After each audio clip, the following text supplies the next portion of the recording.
and then it said grandma's bong, and I'm like, what?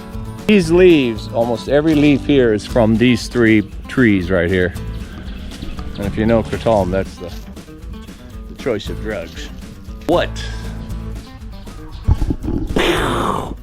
And it spun until that new drill that I bought, that handheld drill. Yeah, I burnt it. And yeah, I welded myself into the scaffolding. So it was not easy. Clear tape. Instantly stops leaks. Strong rubber waterproof tape. All 4 bushings need a replacement. They're all cracked, you know.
Hey, well, hello my fellows, here from the Thai farm where the sun has broken after rain last night.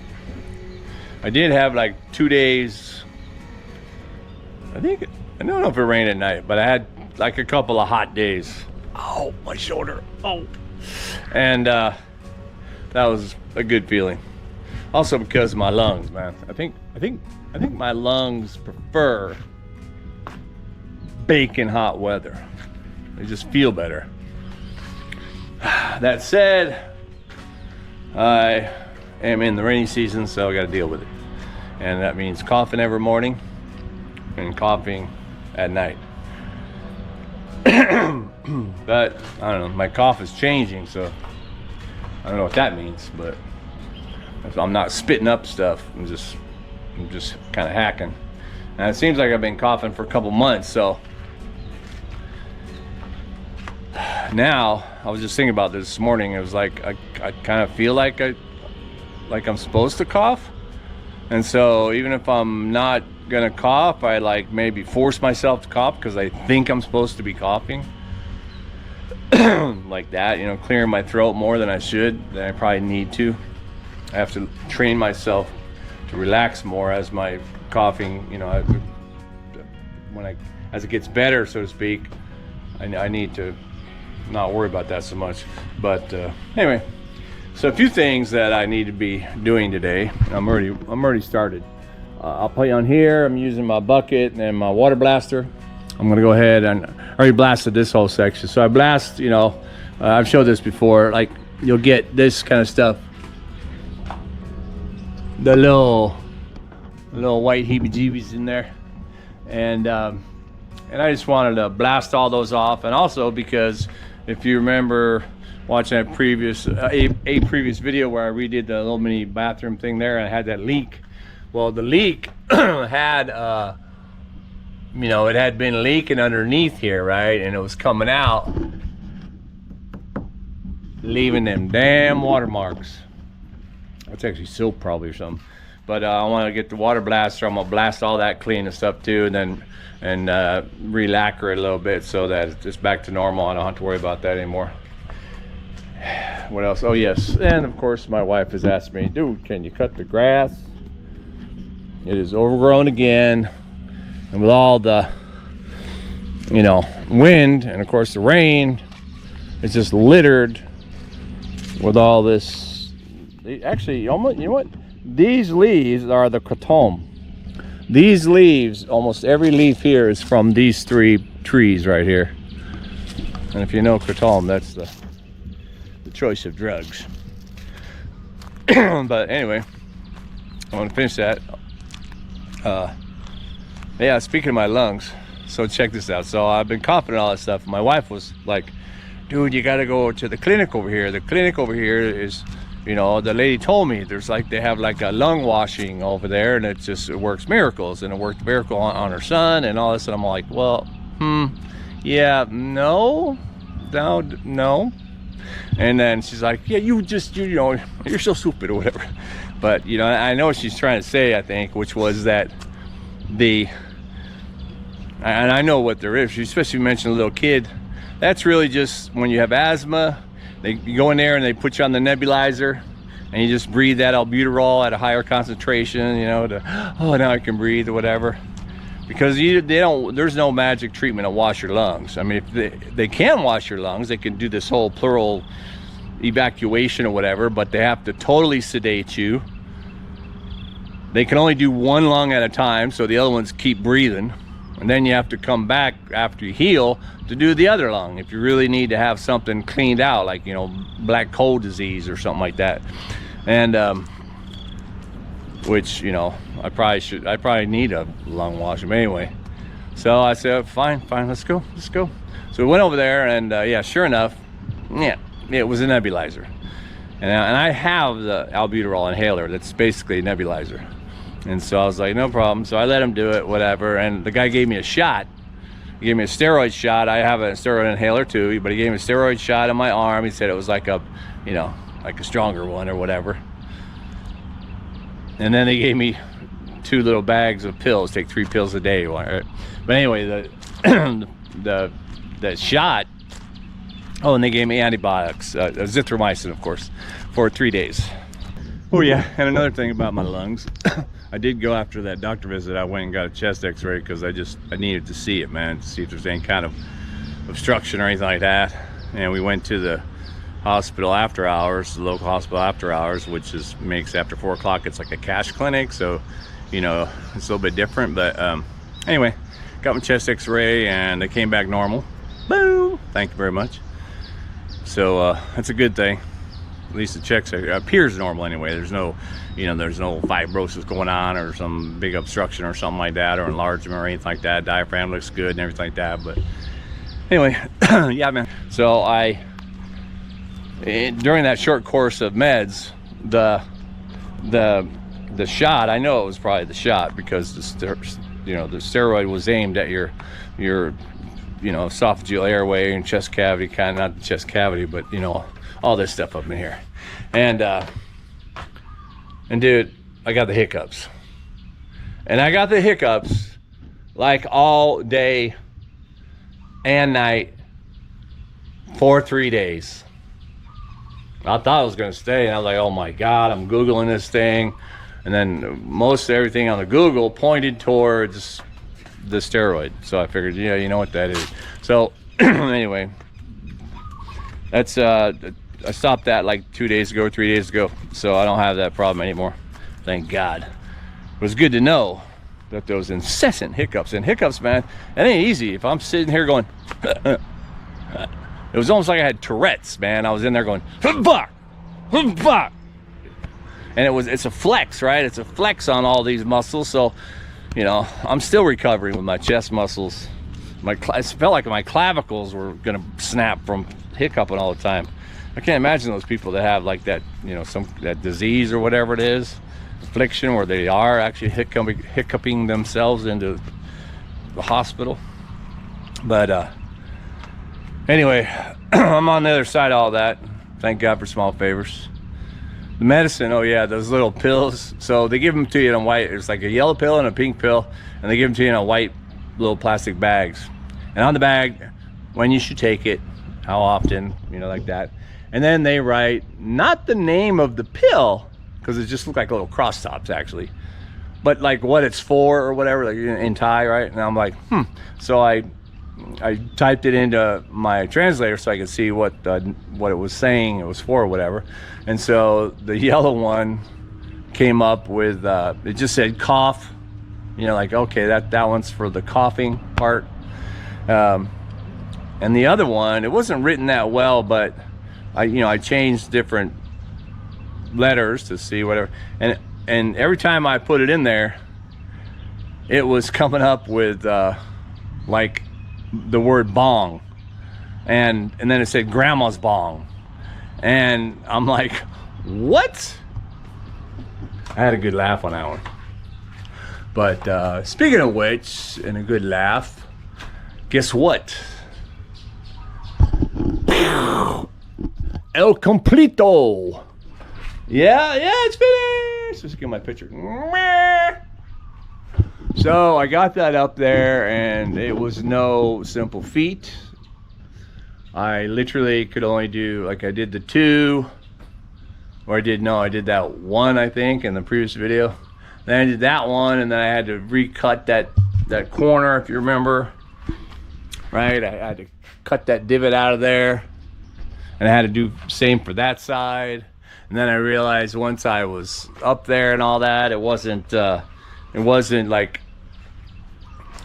as straight as I you know, thought it was going to be. So the top edges are not perfectly flat underneath the A-frame there, you know, the top A runner, but they're close. But what I think I'm going to do, and also, yeah, by the way, if you also remember, right up in here I had that overhang piece because the tin was not the right length, and I bought another one. So this one this is the old one, the one that was short. So I actually removed that and put the right one up there, rebolted that and everything.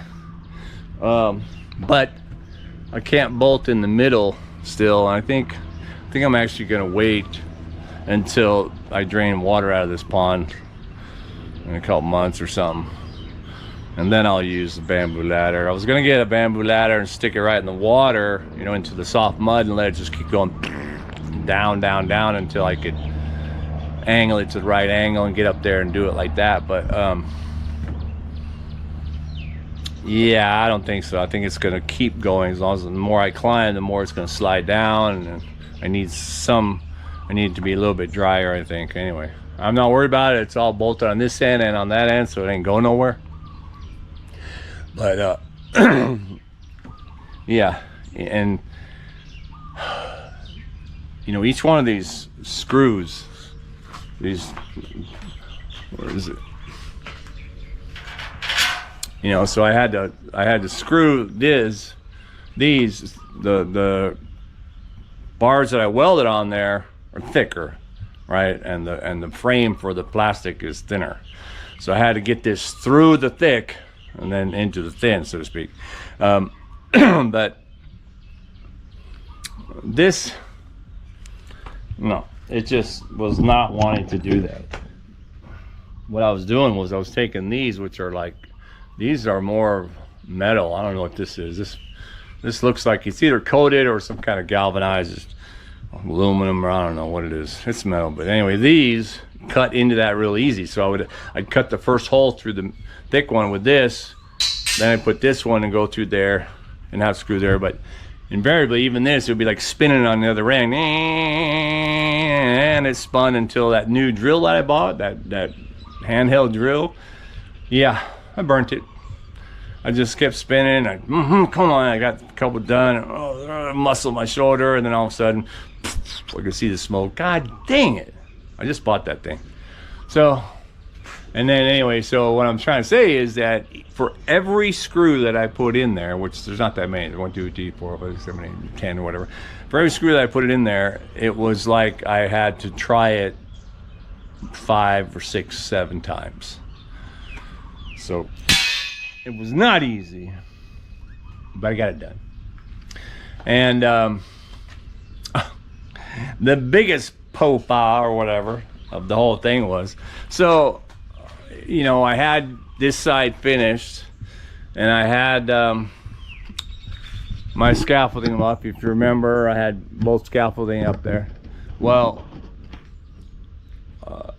the first thing I did was for this other side was to weld those two long bars across, right, and to cut that other bar off. I cut that one off on the side, same I did here. But anyway, so after I did that, then I realized that, you know, hey, well, I guess I don't need my second story of scaffolding anymore. Really, I can stand right here to do the drilling and all that stuff. And yeah, I welded myself into the scaffolding basically, because with the bars in place, I could not lift the scaffolding high off of the this high. I could only lift it about this high, and then it would hit the bar. So I was like, no, what? God dang it. And so I just stood here just shaking my head. So I had to, fortunately I just welded it, so I had to unseat the welding on one of the bars in order to, you know, lift the damn scaffolding off of the second story. But I was like, why had that happen? How did that happen? And the way it happened, obviously, was the second story was fine when I was working on one side, because it was no problem in here. Even though it wasn't hitting the bar, it was that far from the bar, you know, I could move it back this way. But then as I welded these two, I had to move it towards the middle. And now that it was in the middle, there was no way for it, you know, nowhere for it to go or whatever. So anyway. And also on this first panel here that I cut, that I melted plastic, I didn't know how I was going to get that in there, because it's wider than that opening was. So I would have to turn it sideways and get it up over and on. Fortunately, my Thai neighbor just came, I was walking by, and I was like, and so he's like, yeah. So he helped me hold it up in place where I could push it up and I could see where it was going. But this one I didn't need them, because it was the same. It was the same, but it was. I knew how to do it now, which was on this side. I don't have the benefit of anything out there, so that's what made this part difficult. Over there, I got the wood platform, so I was able to actually put the panel on the outside of everything with the step ladder and just shoot the whole panel up, let it fall down. Boom. I was able to do that one. But that's the thing about here, man. You know, in a normal house build or something like this, many of these challenges would probably be, you know, not a challenge, because I have all that area on the outside in which to put scaffolding and everything, including, you know, sealing the A-frame part and all that. But there's nothing here, right? Can't put scaffolding out there. And not even, I mean, I can do it probably right there. And even here, that's not wide enough for scaffolding, but it can hold the ladder, which helps. So on the end, I can do scaffolding, and on that end, and of course in the middle here. But anyway, but I am, you know, like I say, one step closer to my, is this something on my lens? You know, one step closer to getting it finished. And what I'm doing today, other than, you know, I wanted to, actually I should do that. My wife really wants me to cut that lawn right now. I guess I'll go finish that and then do that. And if it stays heated up and it's nice like this, I'm gonna come out here and start the rendering on the inside here. Clear all this out and start rendering. Yeah, pretty cool. Anyway, man. Yeah, I'm stoked. I see a little bit of rain on there. I need to cut back. I'm telling my wife I need her to cut some of these tree branches. I need to cut those branches over there too. I don't want it falling on my new green sheeting right away. But it looks like it's gonna work. I did melt the plastic a little bit on that one when I cut the thing. I had to weld that little bar on the cutout. But I did that while the plastic was still there, and so but then the metal heats up, and as it heated up, it melted the plastic a little bit. But I ain't worried about it. That whole front, remember, this whole front is is just a canopy covered place or whatever. It's not super important. This will be sealed, right? This will be enclosed. So there you go. Boom. And what I'm actually going to do, you see this here. So this, what I'm going to try, see if it'll work. I took this was an extra piece that I needed. Remember I told you I had to cut, make it more narrow. So I cut it down the middle a little bit, just on one side, because it still has the attached. And then I'm going to try and put this on the outside over the gap, but under the A-frame. And this is that super sticky, thick, and it's clear tape. Instantly stops leaks. Strong rubber waterproof tape. Yeah. So hopefully that'll work. If not, I could just put the tape, you know, right on the underside of it. But I think that's actually going to work.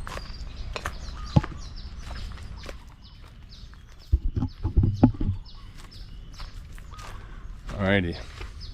Well, let's get over here and you know, do some water blasting and some lawn mowing. Well, that ain't easy either. Nothing around here is easy. It seems like I might complain about it, but so what? I can complain. Wait, before I forget, I did get some drone shots. Threw my drone up there so I can get more shots of the roof. See it out, it's, you know, pretty cool, opening and closing. So yeah, I'm pretty stoked about that.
That's part of the deal, right? Oh, speaking of complaining, so my truck,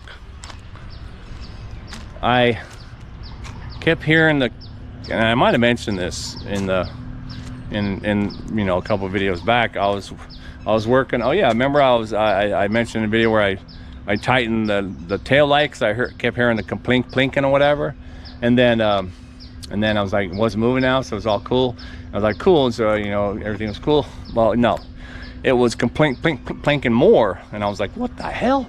And so then I took my tailgate down, and because I thought maybe it was a tailgate thing or something, and I drove around with it down, but it was just the same noise.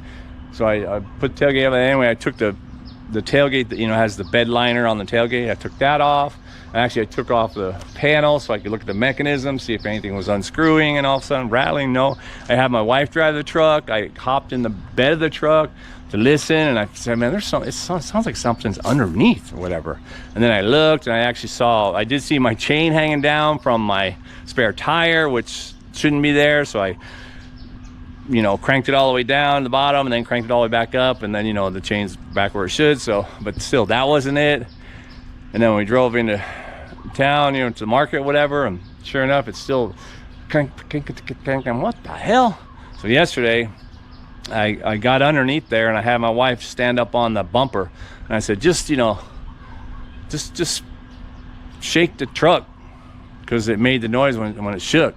And so she said, boom, boom. And then right away I was like, oh, I got it. And my freaking shocks, my Pro Comp MX6 adjustable shocks, monotube. Yeah, the bushings. Actually, more specifically, the bushing on that side top was, I guess, you know, impaired or whatever. Maybe part of the rubber broke out. But then when I, you know, closer inspection, all 4 bushings needed replacement. They were all cracked, you know. They were probably rubber, not the poly ones. They're probably stronger now than one. But anyway, so I was like, oh my God. So I had to go online, try and look for poly bushings to see if I could replace them, do it myself, you know. And then I'm looking at videos on how to replace them, and you guys are taking drills and screwing out all the rubber stuff, you know, and then pounding the other ones in. Anyway, it was like, I'm like, oh man. And then I remembered there's a shop up in the city that does all these, like, it does shocks and stuff and details the car and stuff. And so I went there, and the guy was like, because I said I want to replace the bushing, just the bushing. And my shocks are good shocks, and he said, yeah, God, we don't do that, you know. Sorry. He goes, well, right there, the Michelin store. And it was, you know, it's right, you know, just front right on the road, Michelin tires and rims, it looked like, maybe batteries. But I was like, all right, the Michelin store? And he goes, yeah, all right. So I parked, I went in the Michelin shop. Guy spoke perfect English. And I showed him I wanted. He goes, oh yeah, well, I'll tell you what, can you bring your truck over here? And then he hopped in the truck with me, drove behind the Michelin shop into the actual shop, which was a huge Bay Area. I mean, like you know, you see out in Thailand where you're going down these city roads, these small city roads, and there's shop after shop after shop, and some of them have maybe have a smaller front, but then it goes back and it's just this massive thing. And then there must have been, I mean, I was driving through, and then I turned right, and then I turned a little bit left, right again, and I probably passed 10,000 transmissions and engine blocks and everything else. He said, oh, he goes, yeah, we have every make and model block and tranny from Thailand, from every car in Thailand, whatever. And it's just like this massive place. I would have never known it driving through there. And he has, like, you know, the lifts, the car bay lifts or whatever. Probably 10 of those on this side for bigger trucks, and on this side like this. And so I was like, holy moly. And so just pull it in there, and then I let him have it, and he backed it in, and he told the guys, hey, you're gonna change that? I go, yeah, change all 4 bushings on the shocks. He goes, all right. And so he goes, you can sit out here. And I swear it was like 15 minutes probably. They threw the truck up, pulled the shocks off, used the press, popped out the bushing, pressed them back in, put it back in, set the truck down, you know, and literally done like in no time. I was like, wait a minute, what? It was actually, I looked at my watch, it was 10:25 when I was walking away from my truck. And then I kind of looked at some stuff in the shop, and I looked at my clock again, and it was 10:38. So that's 25, 35, that's 13 minutes. And my truck was already parked right there.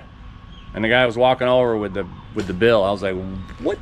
And the bill to take off my shocks, replace all the bushings in the shocks, put it back on, dial it in.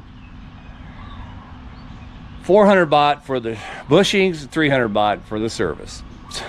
700 baht. Dude, if I would have went to Isuzu and said, yeah, can I get the bushings replaced on all my shocks, my rear shocks there, all 4 bushings? Yeah, that would have been a small fortune. And certainly if it was in America. Isuzu here would have charged me an arm and leg too, but in America that would have just been insane. Been thousands and thousands of baht. Probably been 10,000 baht easy. But anyway, yeah, 700 baht. You gotta love it. And now that I know, this guy has like basically parts, every part, all the stuff. That's what's good about Isuzu. If everybody thinks, oh, or when they all talk in the chats and stuff about what kind of car they should buy and all this stuff, buy a car that is built in Thailand. You know, but import cars are nice, yeah, you know, Tesla and all that, but I don't think Tesla's made in Thailand yet, right? And they probably got some Chinese EV factories and stuff, but for the most part, all your, you know, certainly all your Isuzu trucks and SUVs and cars, they've been making them for 30, 40, 50 years in this country. So no matter what happens with them, they're gonna probably have that part in the country.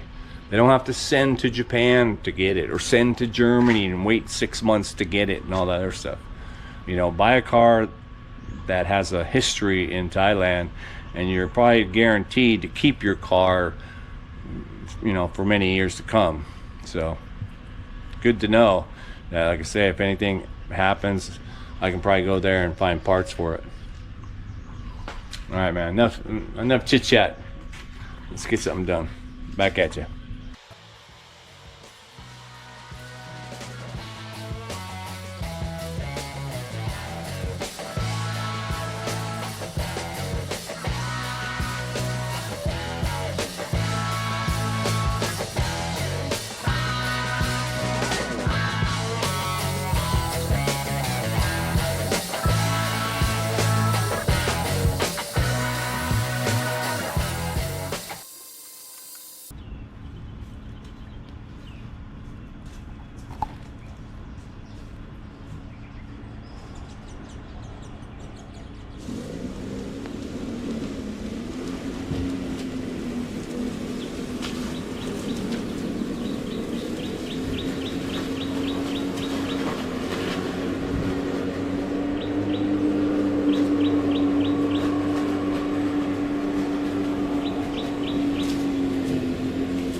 Orderly.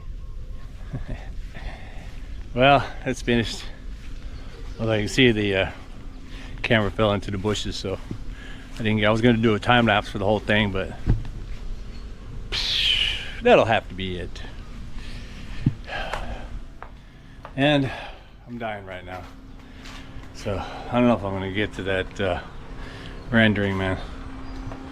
If it doesn't rain the rest of the day, it's probably 1 or 2 o'clock right now, so maybe I can get to, you know, I need probably 2 hours or so for 4 o'clock, 5, I don't know. I'll try to do something over there. Anyway, let me know what you think of my roof over there, man. Yeah. All right, buddy. Thanks for watching, and keep watching. I'll get back at you with more progress here on the Thai Farm.